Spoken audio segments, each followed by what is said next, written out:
And through the merit of this thing that they began the process of repentance, Zachu, they merited, ki, the next verse says, Vayishmu, that they heard the voice of God traveling in the garden.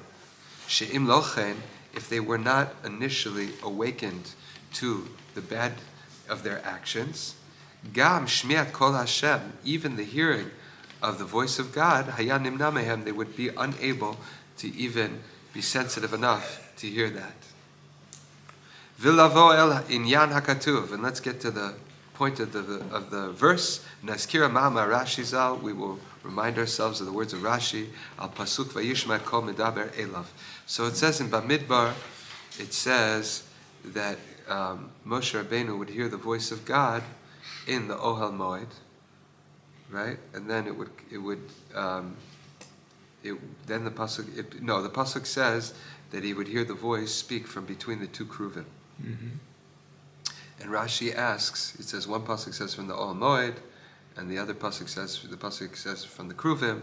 So he brings that it would be a disembodied voice that would come down, and it would just talk to itself, and Moshe would hear it. It's like there were receivers. The kruvim were receivers, so that it would just be like a speaker, as opposed to being singled out and called and being told, God says, hey, I have something to tell you directly. God would be like talking to himself in a way that Moshe should hear. So Rashi says that ki hukshalo amro, the verse says, the way it does, it says the nekudot in the word medaber, it says midaber b'chirik hamem. The mem has a chirik underneath it. V'amar, and Rashi says ki enu kfod elokim ledaber basar v'dam panim bepanim lenochachim Hashem. That instead of the word midaber, that it's a direct addressing to Moshe, it's midaber. It's like it's talking to itself. Why? Because it's not within God's dignity directly to address a human of flesh and blood face to face. Al kein me'asa. So in Gan Eden, what did God do? Motzi et hakol, he released the voice, kimit daber, like it talks to itself, umitalech etzlo, and it travels next to him, ki'ilu hakol mitdaber ba'atzmo, like it's talking to itself, umitalech me'elav, and is automatically traveling, v'al pi darko, and en passant, as they say in French, Moshe shomea, Moshe hears. V'novo alayinyan, here's the point. V'hu, kihine, behold, terem yechate Adam, before Adam sinned, v'haya milubash b'chaluka derabanan, and he was clothed in the garment of the sages, af begufa nefesh, on the level of his physicality and his soul. Lo ya'atzrenu hageshem hadak v'zach, hahu, that aspect of his materiality, which is so slight and so greatly purified, would not stop him milishmo et kol Hashem. It would not block him from being able to hear the voice of God, midaber, speaking be'etzem lenochach ito, essentially addressing him directly. Ke'av et ben yirtza, like a father wants to address his son. Kechol asher yidaber hu yitbarach im hatzedikim, just like God, blessed be He, talks to the righteous, began Eden, in Gan Eden, melubashim bekatnot oram, when they are on the level that they are wearing this garment of light.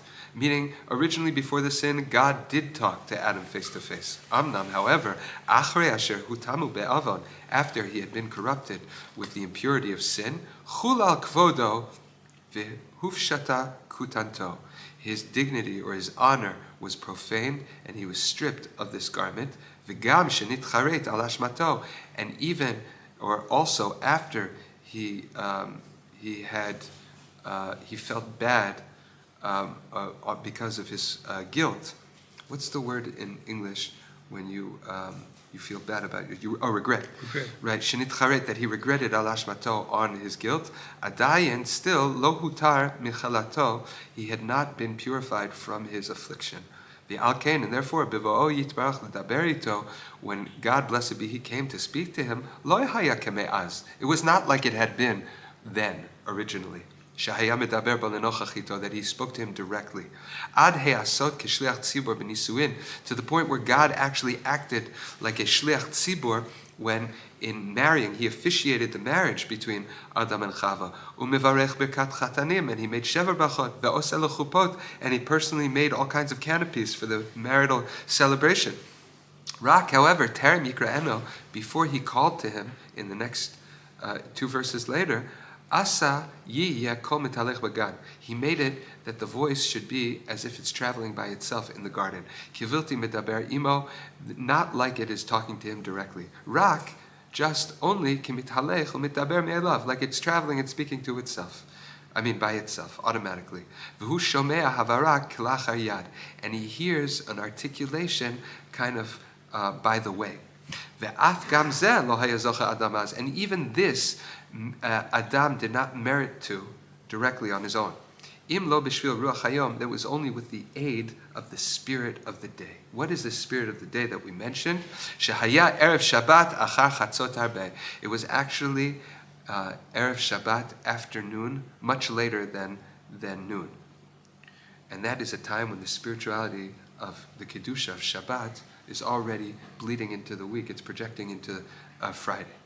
V'haya ruach hayom kadosh, and the spirit of the day was holy, al haShabbat, because of Shabbat shahaya mitkarev, which was coming close. Ki ma'amar rabbeinu zal, like our sages say in Bereshit Rabbah, ki amar, that's when Adam Rishon said, mizmar shir liyom haShabbat. He said the chapter in Tehillim, we attribute it to him, a song or praise to the song of Shabbos. Why?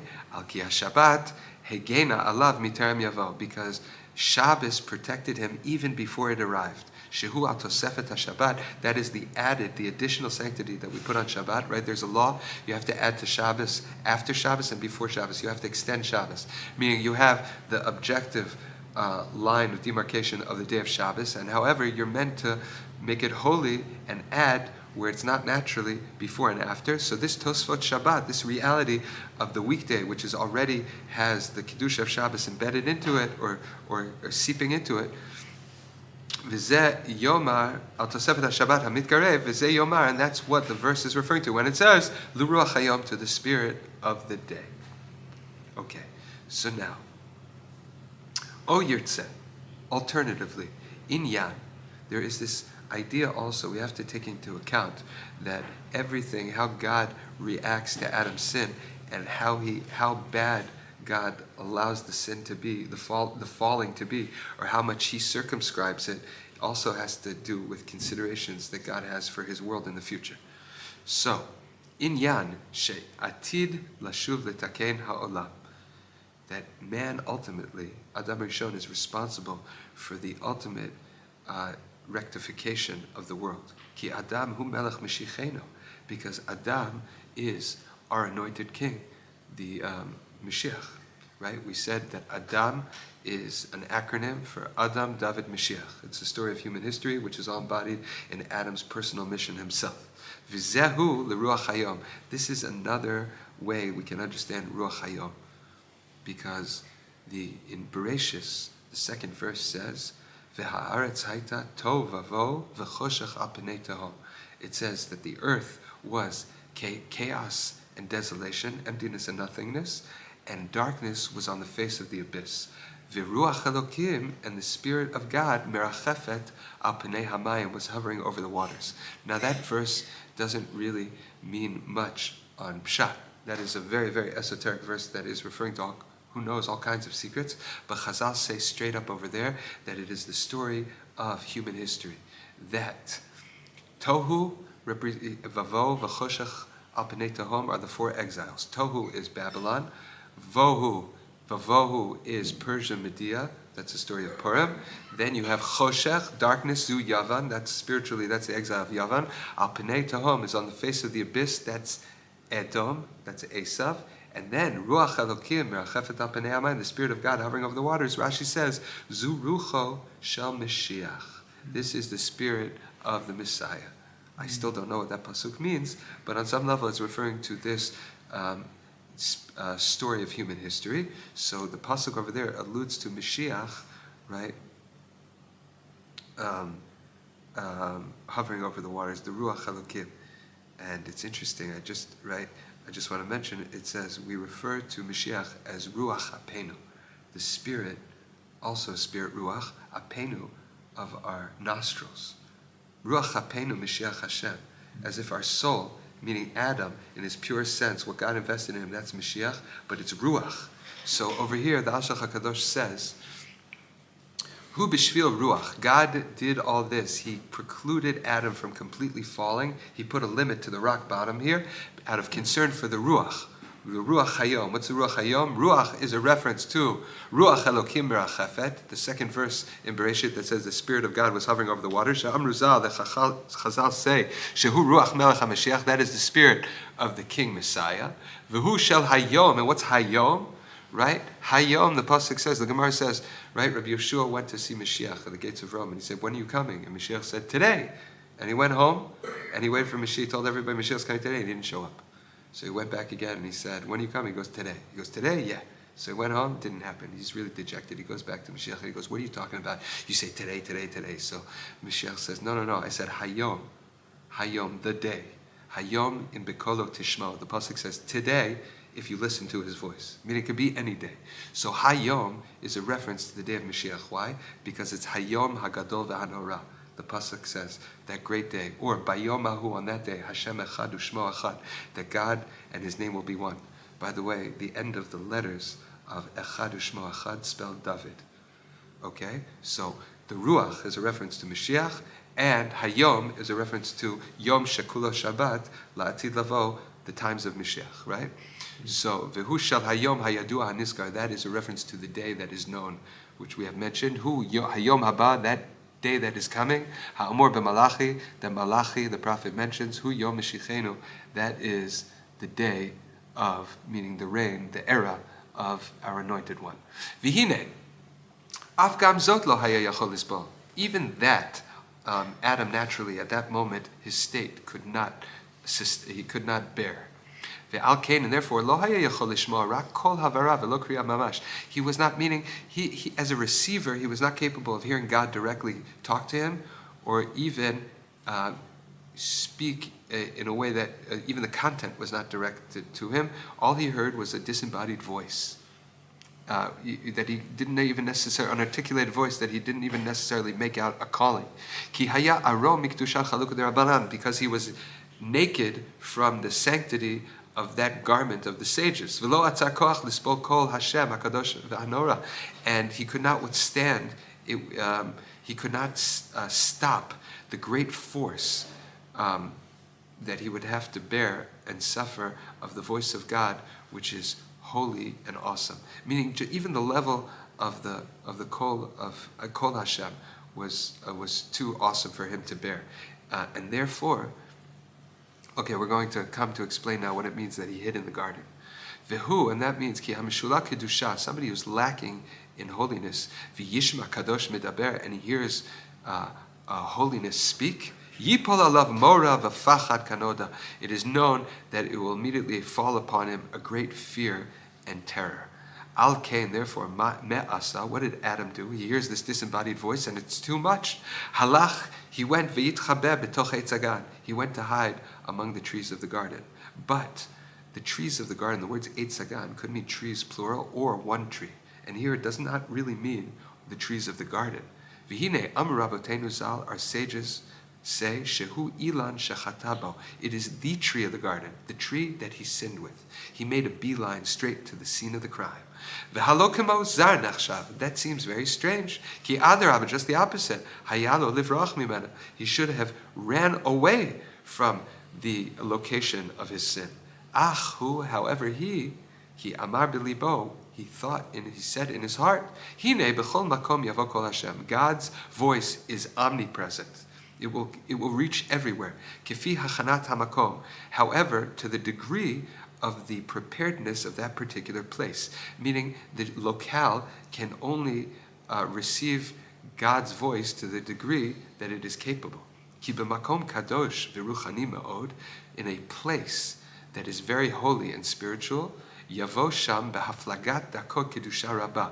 The voice will be received or will arrive with a great ethereality and great, great holiness. Ubemakom asher einenu kadosh, in a place where it itself is not holy, kol kach, so much, yavo b'hitpashtut, it will come with a kind of an emanation, meaning it won't be a direct from the source. Ub'itlabshut ma, and with putting on some sort of garments, and therefore it'll be cushioned. Ubemakom shektushato kala, in a place where the sanctity is very light or slight, yavo sham ba'aviyut yoter, the voice will arrive with a more thickened and obfuscated. Al kain, therefore, Amar Adam said to himself, Hine po eni yachol lisbol kol Hashem. Where I'm standing now, I cannot bear the voice of God. Kiva b'dakut kedusha ruchanit zach meod. It is coming with a great spirituality. Umi yachilenu kamoni hayom shenitma'ata kedushati. And how could I possibly, who can be in a fallen state like me, where I have been reduced in my sanctity, that could bear this voice? Al-Kain, therefore, halach al makom eitz hadat hatov ha'ara, he specifically went to the place of the tree of knowledge of good and evil, ki mip'at b'chinat hara ha'me'urav bo, that through the aspect of evil which is integrated in the tree or mixed in, mishulal dakut, it is lacking in refinement, yavo sham hakol me'ubeh, God's voice specifically there will reach in a more thickened state or in a more cushioned state, mityaches al kol chadam, and it will relate to the strength of the power of man by etahi at that particular time, shedavak ba'oto ha'etz, when he cleaved to that particular tree. Meaning Adam says, I got to turn down the volume, I'll go to a place that cannot naturally receive that volume. Vizeo, and this is what the verse means when it says, Vayitchabe, and he hid bitoch eitz hagan, within, meaning regarding the aspect of which is within that particular tree in the garden. Okay. That takes us to another verse. The next verse, well, we read this, but I'm going to reiterate. It says, Vayikra Adonai Elohim el Adam Vayomer lo Ayeka. That now he hears a direct calling from Havaya Elokim, and what does he hear? Ayeka, where are you? Kisham Shama Kriya Miforeshet Kefi Hachanat HaMakom. Ironically, he thought, because of the evil in the tree, that's the darkest place in the garden, he'll turn down the volume. But now he hears God calling out to him, specifically because he is by the tree. V'chol zeh asa ha'elokim, and God,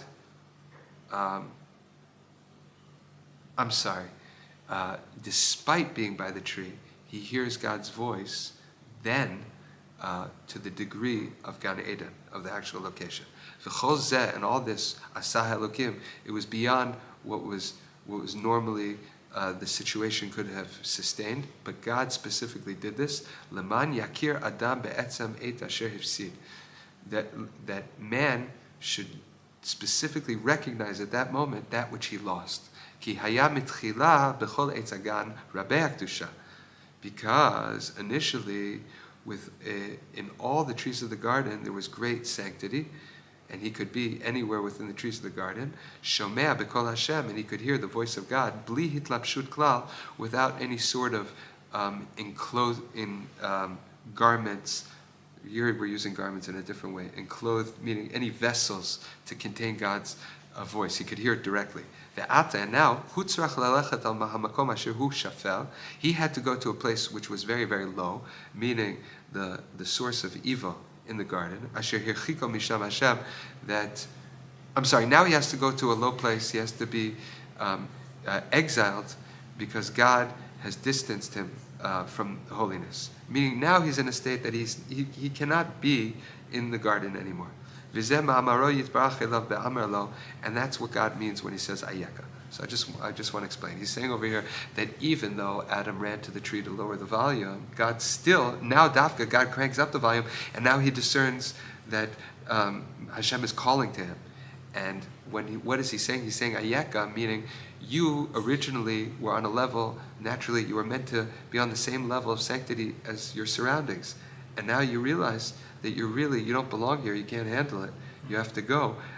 Ayeka is not being coy, where are you, I can't find you. Ayeka is, where have you fallen? Meaning, now you're, right? Look where you've gone. Meaning you're not where you're meant to be. Where are you that you are meant to be here and you can't be here? Kilomar, that is to say, Ayeata, where are you now? Ha'im zeh hamakom hayam yuchad lecha lishmo b'koli. Now you're standing by the tree, holding on to the tree so you shouldn't hear me. This is the place that was set aside for you to hear me. This was our tent of meeting. You got to run to the tree. Look how far you've fallen. Ech nafalta mishamayim. How did you fall from heaven? Okay, and then we said that it was very curious how Adam could answer to him and say that I was naked, so I was afraid. He should have said, I was naked, so I was ashamed. And also, what's his business blaming Chava, right? But before, right, and in between, right, God says, who told you that you were naked? Did you eat from the tree? Okay. Veheshiv ve'amar. So Adam continued, even though he had been awakened, he continues to be stubborn about it. And he answered, Lo nitmeti ataklal. No. I am not corrupted at all. I have not been impurified by my actions. He does not deny that he ate. He just says it did not have a negative effect. God's like, hey, look at you, man. You're in a fallen state.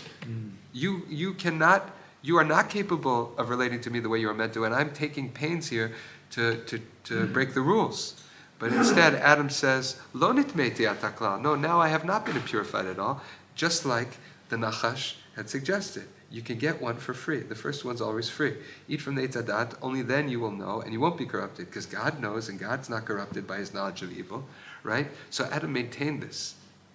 Rak shelo atzarti koach lishmo et kolcha bezulat makom zeh.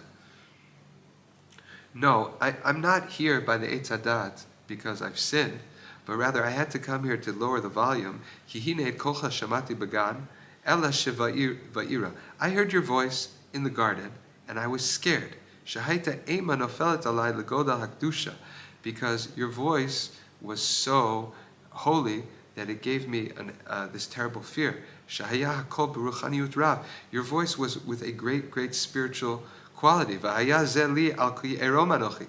So Adam admits that after the sin he is naked. Ki erom anochi, I'm naked. Mi malbushe hakdusha asher hayubi.